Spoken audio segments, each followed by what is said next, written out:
Hello, नमस्कार दोस्तों, कैसे हैं आप सभी और कैसी चल रही है आप लोगों की तैयारियां। तो चलिए, छुट्टियां खत्म और आज से हम राजस्थान पटवारी के मॉडल पेपर की सीरीज शुरू कर रहे हैं डेली 8 बजे। आज का हमारा पहला टेस्ट है, तो ये लाइव नहीं है। कल से रोजाना 8 बजे हमारा लाइव टेस्ट होगा और फुल मॉडल पेपर रहेंगे। एग्जाम तक कंटिन्यू चलेंगे। तो सब्सक्राइब नहीं किया है तो फटाफट कर लीजिए और बेल आइकन पर जरूर ओके कर देना, ताकि जब भी मॉडल पेपर होगा उसका नोटिफिकेशन आपको मिलता रहेगा। और रिवीजन करने के लिए रोजाना आपको पीडीएफ मिलेगी, जो आपको डाउनलोड करनी है टेलीग्राम चैनल से, जिसका लिंक है प्रहलाद सारण सर के नाम से। ठीक है। तो आज का हमारा पेपर जो है, टॉप 51 क्वेश्चंस कवर करेंगे 10 मिनट में, सुपर फास्ट। जो आपके पीछे के एग्जाम में पूछे गए वही क्वेश्चन है। तो रेडी हो जाओ, प्रत्येक क्वेश्चन का आंसर देना है कमेंट करके, और लास्ट में अपना स्कोर जरूर बताना है कि कितने क्वेश्चन है वो आपने सही किए हैं और आपका स्कोर क्या बना है। तो हो सारे के सारे रेडी। तो अगर आप लोगों को चीज पसंद आती है और चाहते हैं कि रोजाना लाइव टेस्ट करें हम रोजाना 8 बजे, तो वीडियो को एक बार लाइक शेयर जरूर कर देना अपने दोस्तों के साथ में। और लीजिए, पहला क्वेश्चन है कि राजपूताना की एकमात्र रियासत है जिसमें शिक्षा को पूर्णतः असंवैधानिक घोषित किया गया था, यानी शिक्षा पर रोक लगाई गई थी। और ये रियासत है डूंगरपुर रियासत, जहां पर शिक्षा पर रोक लगी थी राजस्थान में। दूसरा है कि राजस्थान का सबसे प्राचीन शिलालेख कौन सा है। सबसे प्राचीन शिलालेख कौन सा है। बड़ली का शिलालेख है, ये बड़ली का शिलालेख है। और ये मिला था राजस्थान के अजमेर जिले से मिला था, शामिल माता के मंदिर से। तो राइट आंसर आपका 1 नंबर सही है। 3 नंबर, मधुबनी लोक कला है वो किस राज्य से संबंधित है। मधुबनी लोक कला बिहार से। तो राइट, बिहार 3 आपका सही है। क्वेश्चन नंबर 4 कि हिंदी को भारतीय संविधान में संघ की राजभाषा के रूप में मान्यता कब मिली थी। हिंदी को राजभाषा के रूप में मान्यता मिली थी 14 सितंबर को, 14 सितंबर 1949 को। तो हिंदी दिवस भी कब मनाते हैं, 14 सितंबर को ही मनाया जाता है। 2 आपका सही है। 5 नंबर की किस शहर को सिटी ऑफ मालवा कहा जाता है। सिटी ऑफ मालवा कहते हैं झालावाड़ को। राजस्थान की नवीनतम रियासत या अंग्रेजों के द्वारा बनाई गई एकमात्र रियासत जिसकी राजधानी थी झालरा पाटन, जिसको हम घंटियों का शहर भी कह देते हैं। 6 नंबर की साझा के काल में कौन यूरोपीय यात्री भारत आया था। चलिए, साझा के काल में कौन सा यूरोपीय यात्री भारत आया, तो पीटर मुंडी जो है, पीटर मुंडी जो है भारत आया था। ठीक है। तो राइट आंसर आपका 3 नंबर हो जाएगा। सही आंसर साझा के काल में है, ना कि जहांगीर के काल में, तो कंफ्यूजन नहीं होना है। चलिए, क्वेश्चन नंबर आपका 7 है किस कानून के अंतर्गत भारत के उच्चतम न्यायालय की समस्त कार्यवाही अंग्रेजी भाषा में होगी। ये किसके अकॉर्डिंग, ये अनुच्छेद 348, अनुच्छेद 348। तो राइट आंसर आपका डी हो जाएगा। अगला है कि त्रिस्तरीय पंचायती राज पद्धति की संतुति करने वाली समिति कौन सी है। त्रिस्तरीय पंचायती राज व्यवस्था, ये बलवंत राय मेहता समिति, बी आर मेहता समिति, यानी बलवंत राय मेहता समिति। और सबसे पहले राजस्थान में 2 अक्टूबर 1959 को नागौर के किस गांव से, बै से शुरू होता है। कमेंट करके बताओ फटाफट कि नागौर के कौन से गांव से शुरू हुई थी सबसे पहले राजस्थान में। नो है कि स्टेपीस नामक जो हड्डी होती है, जो अस्थि होती है, वो शरीर के किस भाग से संबंधित है। स्टेपीस एक कान में होती है, जो कि कान में सबसे छोटी हड्डी होती है। एक आपका राइट आंसर। जैसा कि भारत छोड़ो आंदोलन शुरू कब हुआ था। भारत छोड़ो आंदोलन कब शुरू हुआ था, 9 अगस्त 1942 को। यहाँ पर 8 अगस्त भी हो सकता है, तो ध्यान रखना है। 9 अगस्त 1942 को। यहाँ पर एक क्वेश्चन का आंसर दे दो कि राजस्थान की कौन कौन सी वो रियासतें थी जिन्होंने भारत छोड़ो आंदोलन में भाग नहीं लिया था। कमेंट करके बता देना। कौन से संवैधानिक संशोधन के आधार पर मताधिकार की न्यूनतम आयु 21 वर्ष से घटाकर 18 वर्ष कर दी थी। तो वोट देने की उम्र तो पहले 21 थी, इसको 18 कब क्यों किया था। 61वें संविधान संशोधन में। कमेंट करके बताओ कि 61वां संविधान संशोधन कब हुआ था, किस वर्ष हुआ था, कमेंट करने हैं। चलिए, क्वेश्चन नंबर आपका 12। 12 नंबर है कि इनमें से कौन सी एक विदेशी बैंक है जिसकी शाखा भारत में है। आया हुआ क्वेश्चन है, तो फटाफट आंसर दे दो। कौन सी एक विदेशी बैंक की शाखा भारत में है, तो स्टैंडर्ड चार्टर्ड बैंक जो है उसकी शाखा है, यानी राइट आंसर आपका क्या हो जाएगा, 3 नंबर जो है वो इसका सही आंसर हो जाएगा। चलिए, नेक्स्ट क्वेश्चन, क्वेश्चन नंबर 13 कि कवि इकबाल जिन्होंने सारे जहां से अच्छा लिखा था, वो भारत के किस स्थान से, किस राज्य से संबंधित थे। और ये पंजाब से थे जिन्होंने सारे जहां से अच्छा लिखा था। किसने, कवि इकबाल जी ने। भारत में रेल वैगन कारखाना कहां पर है। रेल वैगन कारखाना ये राजस्थान के भरतपुर जिले में। 2 आपका सही है। 15 नंबर, इनमें से कौन सी सभ्यता तीन युगों की संस्कृति का त्रिवेणी संगम कहलाती है। तीन युगों की संस्कृति ये किसमें है? बैराट सभ्यता में। बैराट सभ्यता कहाँ पर है? जयपुर जिले में है। तो दो आपका राइट आंसर। महाभारत से मौर्य के अवशेष मिले थे, बौद्ध धर्म के अवशेष मिले थे। इनमें से कौन सा राष्ट्रीय राजमार्ग राजस्थान से नहीं निकलता? कौन सा नहीं निकलता? 48 तो है, 12 भी है, 14 भी है, 9 नहीं है। तो राइट आंसर आपका 2 नंबर। क्वेश्चन नंबर 17 की प्रवर्तन निदेशालय को संक्षिप्त रूप में क्या कहा जाता है? प्रवर्तन निदेशालय बिल्कुल आसान है, ईडी कह देते हैं। ईडी यानी राइट आंसर आपका 3 नंबर।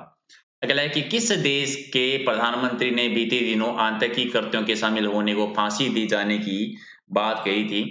तो ये नॉर्मली पाकिस्तान के प्रधान। एक्चुअल में इस क्वेश्चन को कट कर दीजिए, ठीक है। तो राइट आंसर आपका 1 नंबर, कट कर दीजिए इसको। नेक्स्ट आपका है कि ऐसे लोक देवता जिन्होंने धन की पूर्ति के लिए राजगढ़ के सीटों को लूटा था, कौन से लोक देवता थे? डूंगर जी, जोहार जी। डूंगर जी कहां से बिलोंग करते थे बता दीजिए। राइट आंसर आपका 1 नंबर। इनमें से कौन सा एक जिला डांग क्षेत्र का हिस्सा नहीं है? डांग क्षेत्र में कौन सा नहीं आता? धौलपुर आता है, करौली आता है, सवाई माधोपुर आता है, अलवर आता है। कौन सा नहीं आता? अलवर नहीं आता। यहाँ पर कमेंट करके बताना डांग की रानी किसको कहते हैं? डांग की रानी किसको कहा जाता है? कमेंट करके बता देना। क्वेश्चन नंबर 21 शोषक वन अनुसंधान संस्था यानी आफरी कहां पर है? आफरी संस्था कहां पर आती है? आफरी जोधपुर में है।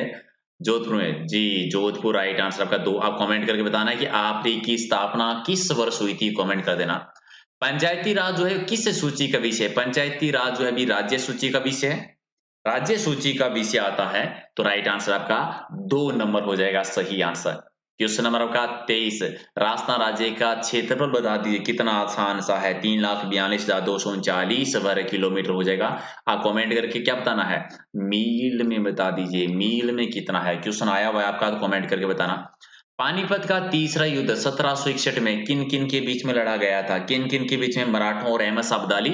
मराठा और अहमद अब्दाली, ठीक है। तीसरा हुआ था 1771 में, पहला हुआ था 1526 में, दूसरा कब हुआ था? 1556 में। अब दूसरा और पहला किन किन के बीच में हुआ, कमेंट करके बता दो। राजस्थान को रंगश्री द्वीप नाम किसने दिया था? रंगश्री द्वीप नाम दिया सीवी रमन जी ने दिया था। सीवी रमन जी, 3 आपका सही है। चलिए 26 नंबर पुरवैया क्या है? सही टाइम है पुरवैयों का। पुरवैया क्या है? अभी टाइम में बता दिए। बंगाल की खाड़ी से आने वाली जो मानसूनी हवाएं होती है, बंगाल की खाड़ी से जो मानसूनी हवा आती है उसको कहते हैं। क्वेश्चन नंबर 27 नवीन व्यवस्था में जिलाधीश जिला ग्रामीण विकास अभिकरण का क्या होता है? जिला ग्रामीण विकास अभिकरण का जिलाधीश क्या होता है? जिलाधीश इसका अध्यक्ष होता है, यानी राइट आंसर आपका 1 नंबर। 28 नंबर हाल ही में रूबल मुद्रा डॉलर के मुताबिक काफी गिर गई है। ये रूबल जो है ये किस देश की मुद्रा है? रूबल जो है ये रूस की है। किसकी? रूस की। तो राइट आंसर आपका 1 नंबर। जैसा कि मैंने कहा कि पीछे आए हुए क्वेश्चंस कवर कर रहे हैं। वैसे विश्व वृक्ष उद्यान किस शहर में है? विश्व वृक्ष उद्यान जो है ये कौन से शहर में आता है? जयपुर में आता है। तो राइट आंसर आपका 1 नंबर सही हो जाएगा। नेक्स्ट आपका कि प्लेस ऑन व्हील्स रेलगाड़ी किस वर्ष शुरू की गई थी? ये 1982 में, 1982 के दौरान। तो एक आपका सही है। 31 की लूनी की एकमात्र सहायक नदी जो अरावली से नहीं निकलती है, कौन सी है? जोजड़ी। कमेंट करके क्या बताना है? जोजड़ी का उद्गम कहां से होता है? अरावली के पश्चिम में कहां से होता है?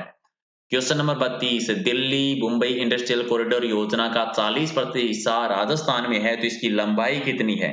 676 किलोमीटर। 676 किलोमीटर। तो राइट आंसर आपका 3 number.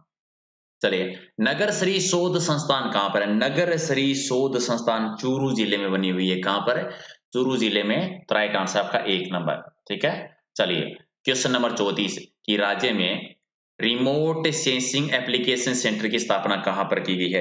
Remote sensing application centre Marwar में, जोधपुर में, सन सिटी, सूर्यनगरी में। 2 नंबर आपका राइट आंसर है। अगला है कि जलेबी गुच्छा ये नामक आभूषण है वो किस भूभाग का प्रचलित है? जलेबी गुच्छा ये जो है शेखावाटी क्षेत्र का है, चूरू सीकर झुंझुनू का एरिया। तो राइट आंसर आपका 4 नंबर हो जाएगा। क्वेश्चन नंबर 36 है भारत में राष्ट्रीय विकास परिषद का नेतृत्व कौन करता है? राष्ट्रीय विकास परिषद का नेतृत्व कौन करता है? प्रधानमंत्री करते हैं। तो राइट आंसर आपका डी हो जाएगा। क्वेश्चन नंबर 37 बीकानेर का वह शासक जिसने ब्रिटिश शासक की सहायता के लिए 800 ऊंटों की सैनिक टुकड़ी काबुल भेजी थी। कंफ्यूज नहीं होना है। काबुल जिन्होंने भेजी थी 800, वो भेजी थी डूंगर सिंह ने। तो राइट आंसर आपका 3 नंबर हो जाएगा। 39 अकबर ने दीन ए इलाही धर्म कब चलाया था? अकबर ने दीन ए इलाही धर्म चलाया था 82 में। आप बता दें एकमात्र हिंदू जिन्होंने दीन ए इलाही धर्म को स्वीकार किया था कौन था? कमेंट करके जरूर बताना है। 40 है कि माधव सागर बांध किस जिले में? माधव सागर बांध दौसा में है। तो यहाँ पर एक कमेंट करना है कि सवाई माधोपुर किसने बसाया था? एक कमेंट करके जरूर बताना। क्वेश्चन नंबर 41 स्वाई जयसिंह ने निम्नलिखित में से किस नगर में वेधशाला का निर्माण नहीं करवाया था? उज्जैन में करवाया था, मथुरा में करवाया था, बनारस में करवाया था, आगरा में नहीं है। इसके अलावा तीनों दो और कहां पर है? दिल्ली में थी और जयपुर में थी। सबसे पुरानी जयपुर वाली है, सबसे पुरानी दिल्ली वाली है और सबसे बड़ी जयपुर वाली है। तो टोटल 5 है। चलिए क्वेश्चन नंबर 42 चौरी कर की प्रकृति कैसी? चौरी कर 42 का राइट आंसर। ये पुत्री की विवाह पर लिया था। कमेंट करके ये बता दो कि बिजोलिया ठिकाने के किस ठिकानेदार ने चौरी कर लगाया था और किस साल लगाया था? 1900 में, 1903, 1906, 1914 कब लगाया था और किसने लगाया था? कमेंट करके बताना। सर्वाधिक त्रिवेणी संगम बनाने वाली नदी कौन सी है? सर्वाधिक त्रिवेणी संगम बनास नदी बनाती है। दो मुख्य तौर पर है, बता दीजिए कौन कौन सा? एक रामेश्वर सवाई माधोपुर में और एक मांडल भीलवाड़ा में। कमेंट करके बताना है कि दोनों ही कौन कौन सी नदियों के द्वारा बनाए जाते हैं। दो और कौन सी नदियां साथ में? पानी को ठंडा रखने वाला पात्र बादला कहाँ बनाए जाते हैं? बादला जोधपुर के हैं, लेकिन यहाँ पर बताना है बादला किसके बने हुए होते हैं। कमेंट करके जरूर बताना। क्वेश्चन आता है कि बादला जो जोधपुर के प्रसिद्ध हैं किसके बने हुए होते हैं। क्वेश्चन है 45 ऑपरेशन फ्लड का संबंध किससे? ऑपरेशन फ्लड का संबंध किससे आता है? वर्गीस कुरियन से संबंधित है। तो राइट आंसर आपका 3 नंबर।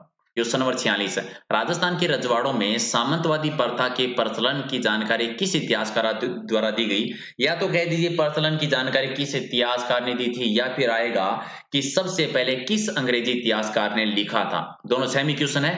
कर्नल जेम्स टोड ने लिखा था, जिनको राजस्थान के इतिहास के पिता भी कहते हैं, राजस्थान के इतिहास के जनक भी कहा जाता है। इनकी 2 पुस्तकें हैं। कर्नल जेम्स टोड की 2 पुस्तकें कमेंट करके बता दो कि कौन कौन सी हैं। पहली इंडियन सुपर लीग की विजेता टीम कौन सी है? पहली कौन सी रही थी? ठीक है, तो एथलेटिको डी कोलकाता जो पहले ही थी। अभी आप बता दीजिएगा, आप भी तो आप कमेंट करके बता ही सकते हैं इजीली। महबूबा मुफ्ती किस प्राय से संबंधित है? महबूबा मुफ्ती ये तो बता सकते हैं किससे रिलेटेड है। क्या हो जाएगा? पीडीपी से रिलेटेड है। क्वेश्चन नंबर 49 त्रिशूलिया, ढींगला, भिलाड़ी ये क्या है? त्रिशूलिया, ढींगला, भिलाड़ी ये सिखों के नाम है। ये राष्ट्रकालीन मुद्राएं हैं, लेकिन आप कमेंट करके बताएंगे कि कहां की मुद्राएं हैं। त्रिशूलिया कहाँ की है, ढींगला कहाँ की है, भिलाड़ी कहाँ की है। मुद्राएं का नाम रियासतों का जरूर बताना है। यथार्थ का विलोम शब्द बता दीजिए, क्योंकि हिंदी इंग्लिश भी आनी है। यथार्थ का विलोम शब्द क्या होता है? आदर्श। यथार्थ, आदर्श। तो राइट आंसर आपका 2 नंबर 51 है। जो शीन न हो उसके लिए उपयोग शब्द यानी एक शब्द, वन वर्ड बता दीजिए क्या हो जाएगा? अक्षय हो जाएगा। तो राइट आंसर आपका 3 नंबर। ये थे फटाफट आपके 51 क्वेश्चन। कितने सही है कमेंट करके आप जरूर बता देना। पीडीएफ टेलीग्राम पे लेनी है और कल से डेली 8 बजे आपका लाइव टेस्ट होगा। जब तक एग्जाम नहीं हो जाता कंटिन्यू टेस्ट करेंगे। राजस्थान पटवारी का भी, हाई कोर्ट का भी करेंगे और फिर एसआई का और जो ग्राम सेवक की भर्ती आने वाली है उसके लिए भी करेंगे। तो अगर आपको सीरीज पसंद आ रही है, आपको क्वेश्चन का लेवल पसंद आ रहा है, तो कमेंट करके जरूर बताना। वीडियो को लाइक शेयर करना है ताकि रोजाना इसी तरीके की टेस्ट सीरीज है हम बनाते रहें। तो thank you so much class join करने के लिए। कल मिलते हैं। रेडी रहना सारे के सारे। चैनल को सब्सक्राइब कर लीजिए, बेल आइकन पर ओके कर दीजिए ताकि तभी नोटिफिकेशन आपको मिलता रहेगा। कल फिक्स 8 बजे, ठीक है। घमासान जारी करनी है विषय, तो रेडी रहना। Thank you.